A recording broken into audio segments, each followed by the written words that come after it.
I'm in trouble. I'm in a place I never thought I'd be, a place where everything feels like it's been stripped away. All my plans have collapsed. My sense of peace is gone. My heart feels incredibly heavy, and my prayers, they don't seem to go anywhere. I just keep asking, God, are you even listening? And the silence that comes back, it feels louder than my faith. I've seen those videos online, the ones that say God doesn't exist, and if I'm being honest, a part of me started to believe them. Because if he's real, why would he let me fall this deep into a hole? Why would he let everything I cared about just vanish into thin air? It's a question that can haunt you in the dead of night. But even in that darkness, there's this small, persistent whisper that says, don't give up yet.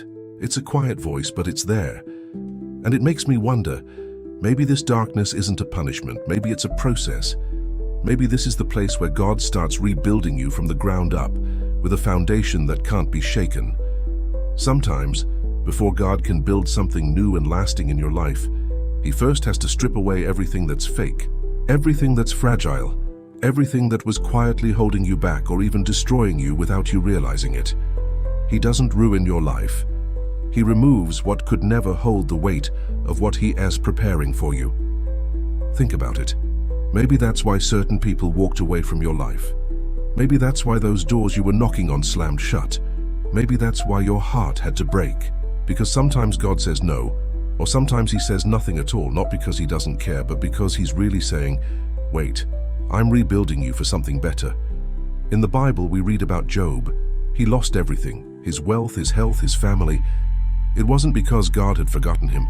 It was because God was showing the entire spiritual realm that even when a person has nothing left, his presence is still everything.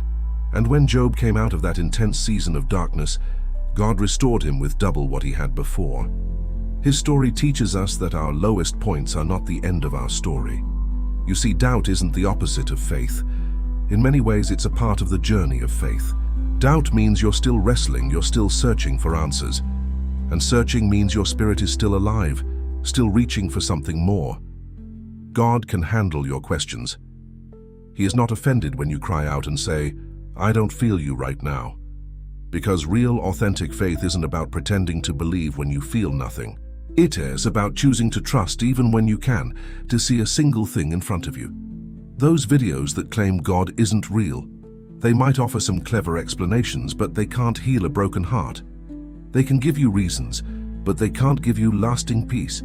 They can't explain why, deep down in the quietest moments, you still find yourself whispering prayers when you're all alone. They can't explain why you still look for meaning in a world that often feels meaningless, or why you still crave a hope that goes beyond what you can see.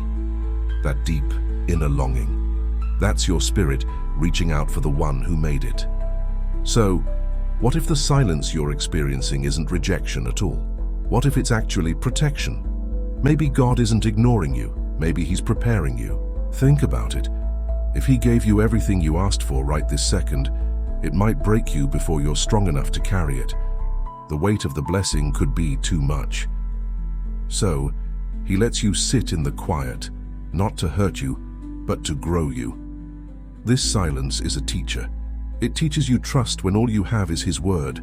Silence builds a kind of spiritual strength that you can't develop when life is easy. And most importantly, silence teaches you to seek not just for what God can do for you, but to seek who God is. It shifts your focus from his hand to his face. Even Jesus, in his most agonizing moment on the cross, cried out, my God, why have you forsaken me?" He felt that separation, that silence, but even then, in that profound darkness, heaven was still working. Redemption was being woven through his pain. So if you feel forgotten today, remember this. The quiet, lonely places are often where your faith becomes real, where it moves from your head to your heart. When worry and anxiety start to fill your mind, stop trying to fix everything all at once. Just take a breath and pray, not a fancy prayer, not a prayer for everything to magically change overnight, but a simple prayer for peace to find you right where you are. Talk to God like you talk to your closest, most trusted friend. Tell him everything, your fears, your confusion, your anger, your disappointment. He's not looking for fancy words or perfect theology. He's looking for your honest heart. You know, Peace doesn't always come after the storm has passed. Sometimes it arrives right in the middle of it. That's when you have the profound realization that God isn't the storm. He's the anchor holding you steady through it.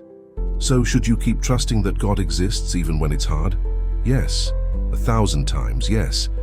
Because even if you don't see the evidence around you yet, the evidence is you. The very fact that you're still searching, still hoping, still watching this video right now, that means something inside of you still believes. It means hope is not dead. Faith isn't about seeing, it's about standing. Standing when it hurts. Standing when you don't understand. Standing when everything logical in your mind is screaming at you to quit, but your heart whispers, hold on just a little longer. Because one day, you'll look back on this season and you will realize that God was never gone.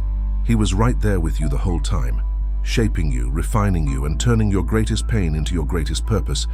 Every tear you cried was watering the seeds of your next season. So keep trusting, keep believing, even here, even now. Because sometimes rock bottom is the place where you finally find the rock that never ever moves. Be still and know that He is God. Thank you for watching. If this message spoke to you, please consider sharing it with someone who might need to hear it. Don't forget to like and subscribe for more content to encourage you on your journey. We'll see you in the next video.